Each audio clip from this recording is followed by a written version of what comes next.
ஓம் நம சிவாய ஓம் நம சிவாய ஓம் நம சிவாய ஓம் நம சிவாய ஓம் நம சிவாய ஓம் நம சிவாய ஓம் நம சிவாய ஓம் நம சிவாய. ஆன அஞ்செழுத்துள்ளே அண்டமும் அகண்டமும் ஆன அஞ்செழுத்துள்ளே ஆதியான மூவரும் ஆன அஞ்செழுத்துள்ளே அகாரமும் அகாரமும் ஆன அஞ்செழுத்துள்ளே அடங்கலாவலுற்றதே.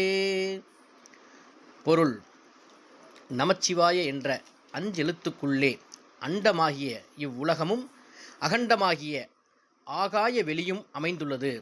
ஆதி பராசக்தியினால் ஆன அஞ்செழுத்தே ஆதியிலே பிரம்மா, விஷ்ணு, சிவன் என்ற மும்மூர்த்திகளும் அமர்ந்திருக்கின்றனர். அந்த அஞ்செழுத்தின் உள்ளேயே அகாரமாகவும் மகாரமாகவும் அறிவு, மனம், ஒளியும் இருளும் இறையும் மாயையுமாய் அமைந்துள்ளது. ஆதலின் இந்த அஞ்செழுத்தை அறிந்துணர்ந்து ஓதுங்கள். அந்த அஞ்செழுத்துக்குள்தான் அனைத்து தத்துவங்களும் அடங்கி அது நமக்குள்ளேயே பஞ்சாட்சரமாகி உற்ற பொருளாய் உட்கலந்து நிற்கின்றது. நமசிவாய. நம்மளுடைய சேனலை சப்ஸ்கிரைப் பண்ணாதவங்க சப்ஸ்கிரைப் பண்ணிடுங்க. டெய்லி சிவவாக்கியருடைய பாடல் மற்றும் பொருள் தொடர்ந்து அப்டேட் உங்களுக்கு கிடச்சிக்கிட்டே இருக்கும். நன்றி, வணக்கம்.